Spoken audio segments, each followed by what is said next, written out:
नमस्कार। ज्ञानदीप में आप सभी का स्वागत है। आज हम पढ़ेंगे हिंदी साहित्य का इतिहास प्रैक्टिस सेट 1। यह आदिकाल से संबंधित है। टीजीटी पीजीटी परीक्षाओं में अधिकतर हिंदी साहित्य से ही जुड़े हुए प्रश्न ज़्यादा पूछे जाते हैं, तो हम इसी के बारे में आज पढ़ेंगे। इसमें पहला है, हिंदी साहित्य का प्रथम इतिहास ग्रंथ लिखा। हिंदी साहित्य का प्रथम इतिहास ग्रंथ किसने लिखा है? गारसा द तासी ने। हिंदी साहित्य का प्रथम इतिहास ग्रंथ गारसा द तासी ने लिखा। दूसरा है, हिंदी साहित्य के इतिहास को सर्वप्रथम कालक्रम के अनुसार विभाजित किया। हिंदी साहित्य के इतिहास को सर्वप्रथम कालक्रम के अनुसार किसने विभाजित किया? जॉर्ज ग्रियर्सन ने विभाजित किया। अगला है, वीर गाथा काल नाम दिया। वीर गाथा काल नाम किसने दिया? रामचंद्र शुक्ल ने वीर गाथा काल नाम दिया है। अगला है, स्वर्ण काल कहा जाता है। किसे स्वर्ण काल कहा जाता है? भक्ति काल को। भक्ति काल को स्वर्ण काल कहा जाता है। अगला है, आदिकाल के साहित्य की प्रमुख भाषा थी। आदिकाल के साहित्य की प्रमुख भाषा थी। कौन सी भाषा थी? डिंगल पिंगल। आदिकाल के साहित्य की प्रमुख भाषा डिंगल पिंगल थी। अगला है, पृथ्वीराज रासो को प्रमाणिक ग्रंथ माना। पृथ्वीराज रासो को प्रमाणिक ग्रंथ किसने माना है? रामचंद्र शुक्ल ने। अगला है, पृथ्वीराज रासो के संस्करण में सर्गों की संख्या है। पृथ्वीराज रासो के संस्करण में सर्गों की कितनी संख्या है? 69 है। सर्गों की संख्या कितनी है? 69। और पृथ्वीराज रासो को लिखा कौन है? चंद्रबरदाई ने। अगला है, आदिकाल के साहित्य में रासों का अर्थ है। आदिकाल के साहित्य में रासों का अर्थ है वीर काव्य। अगला है, सिद्ध साहित्य का अर्थ है। सिद्ध साहित्य का अर्थ है, क्या अर्थ है? वज्रयान परंपरा के सिद्धाचार्यों द्वारा रचित साहित्य। वज्रयान परंपरा के सिद्धाचार्यों द्वारा रचित साहित्य, इसका अर्थ क्या हुआ? सिद्ध साहित्य का अर्थ है। अगला है, रामचंद्र शुक्ल ने अपने वीर गाथा काव्य में सम्मिलित नहीं किया है। किसे सम्मिलित नहीं किया है? सिद्ध साहित्य को, जैन साहित्य को और नाथ साहित्य को। इन तीनों को सम्मिलित नहीं किया है रामचंद्र शुक्ल ने। आगे है, सिद्ध कवियों की प्रतीकात्मक भाषा को कहा जाता है। सिद्ध कवियों की प्रतीकात्मक भाषा को कहा जाता है, क्या कहा जाता है? संध्या भाषा कहा जाता है। सिद्ध कवियों की प्रतीकात्मक भाषा को संध्या भाषा कहा जाता है। आगे है, आदिकालीन हिंदी साहित्य में अभाव था। आदिकालीन हिंदी साहित्य में किस चीज़ का अभाव था? राष्ट्रीय चेतना का अभाव था। आगे है, आदिकाल में रचित महाकाव्य है। आदिकाल में रचित महाकाव्य है, कौन सा है महाकाव्य? पृथ्वीराज रासो। चंद्रबरदाई द्वारा रचित पृथ्वीराज रासो आदिकाल में रचित पहला महाकाव्य है। आगे है, विद्यापति द्वारा रचित पदावली की भाषा है। विद्यापति द्वारा रचित पदावली की भाषा है, कौन सी भाषा है? मैथिली। विद्यापति द्वारा रचित पदावली की भाषा क्या है? मैथिली। सिद्ध एवं नाथ कवियों से सर्वाधिक प्रभावित कवि हैं। सिद्ध और नाथ कवियों से सर्वाधिक कौन प्रभावित कवि है? कबीरदास जी हैं। अगला है, रासो काव्य में सर्वाधिक कौन सा रस मिलता है? रासो काव्य में सर्वाधिक कौन सा रस मिलता है? श्रृंगार रस। रासो काव्य में सर्वाधिक श्रृंगार रस मिलता है। आगे है, रामचंद्र शुक्ल प्रथम कवि मानते हैं। रामचंद्र शुक्ल किसे प्रथम कवि मानते हैं? चंद्रवरदाई को मानते हैं। आगे है, गोरखनाथ किसके शिष्य थे? गोरखनाथ किसके शिष्य थे? किसके थे? मत्स्येंद्र नाथ के। गोरखनाथ मत्स्येंद्र नाथ के शिष्य थे। अगला है, गोरखनाथ का संबंध है। गोरखनाथ का संबंध किस चीज़ से है? नाथ साहित्य से। गोरखनाथ का संबंध नाथ साहित्य से है।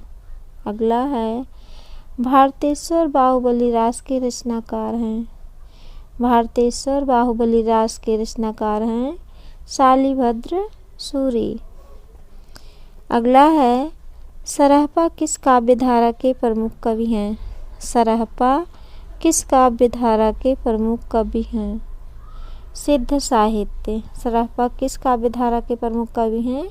सिद्ध साहित्य के। आगे है, पृथ्वीराज रासो को प्रथम महाकाव्य माना है। पृथ्वीराज रासो को किसने प्रथम महाकाव्य माना है? रामचंद्र शुक्ल ने। ढोला मारूरा दूहा किस प्रकार की रचना है? लोक काव्य। यह क्या है? एक लोक काव्य है।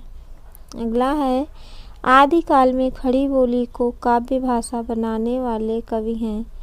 आदिकाल में खड़ी बोली को काव्य भाषा बनाने वाले कवि कौन हैं?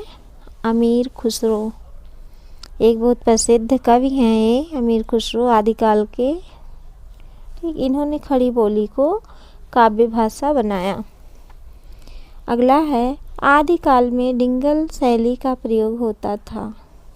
किस चीज़ के लिए होता था डिंगल शैली का प्रयोग? युद्ध वर्णन के लिए। अगला है, अपभ्रंश का भवभूति माना जाता है। अपभ्रंश का भवभूत किसे माना जाता है? पुष्पदंत को। अगला है, पौमचर्यु में किसकी कथा है? पौमचर्यु में किसकी कथा का वर्णन है? राम जी के। राम की कथा का वर्णन है और इसे किसने लिखा है? स्वयंभू ने लिखा है। अगला है, अपभ्रंश का वाल्मीकि कहा जाता है। अपभ्रंश का वाल्मीकि किसे कहा जाता है? स्वयंभू को कहा जाता है। इन्होंने क्या लिखा है? पौमचर्यु लिखा है। अगला है, संदेश रासक के रचनाकार हैं। संदेश रासक के रचनाकार हैं कौन है? अब्दुल रहमान। संदेश रासक के रचनाकार कौन है? अब्दुल रहमान है। अगला है, आदिकाल में पहेलियाँ और मुकरियाँ लिखने वाले कवि हैं। कौन है? आदिकाल में पहेलियाँ और मुकरियाँ लिखने वाले कवि कौन है? अमीर खुसरो। अगला है, सिद्धों की संख्या मानी जाती है। सिद्धों की संख्या कितनी मानी जाती है? 84। सिद्धों की संख्या कितनी मानी जाती है? 84। अगला है, नाथ संप्रदाय के प्रवर्तक कौन हैं? नाथ संप्रदाय के प्रवर्तक गोरखनाथ जी हैं। अगला है, चंद्रवरदाई के निधन के बाद पृथ्वीराज रासो को पूरा किया। किसने पूरा किया? इनके पुत्र जलधर ने। किनके पुत्र? चंद्रवरदाई के पुत्र जलधर ने पूरा किया पृथ्वीराज रासो को। अगला है, चंद्रवरदाई दरबारी कवि थे। चंद्रवरदाई किसके दरबारी कवि थे? राजा पृथ्वीराज के। राजा पृथ्वीराज के दरबारी कवि थे चंद्रवरदाई। इन्होंने क्या लिखा? इन्होंने क्या लिखा था? पृथ्वीराज रासो। ठीक, आगे है, मैथिल कोकिल कहा जाता है। किसे कहा जाता है मैथिल कोकिल?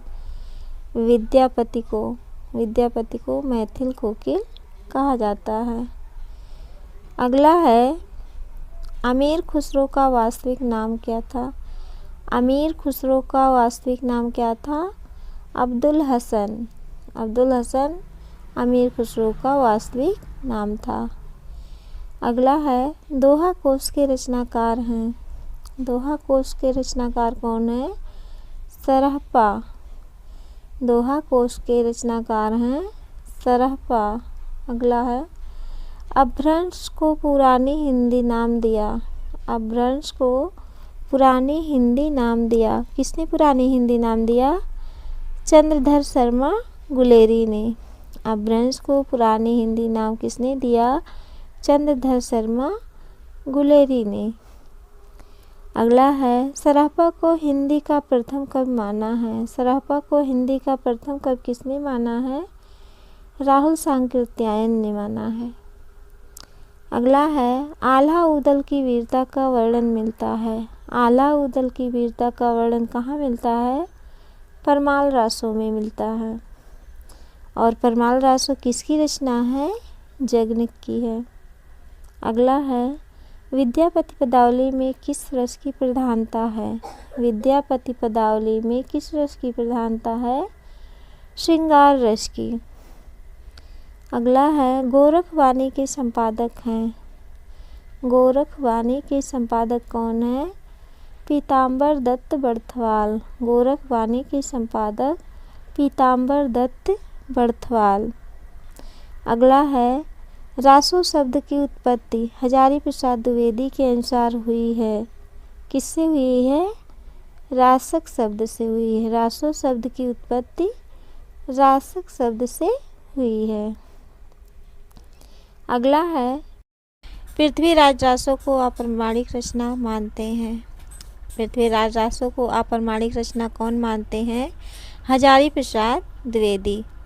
अगला है, अपभ्रंश भाषा में लिखा गया रासो काव्य है? हमीर रासो। अपभ्रंश भाषा में लिखा गया रासो काव्य कौन सा है? हमीर रासो। अगला है, मिश्र बंधु ने आदिकाल को क्या नाम दिया है? मिश्र बंधु ने आदिकाल को क्या नाम दिया है? आरंभिक काल। अगला है, गणपति चंद्रगुप्त ने हिंदी का पहला काव्य ग्रंथ माना है? किसे माना है? भारतेश्वर बाहुबली रास को। गणपति चंद्रगुप्त ने पहला ग्रंथ किसे माना है? भारतेश्वर बाहुबली रास को।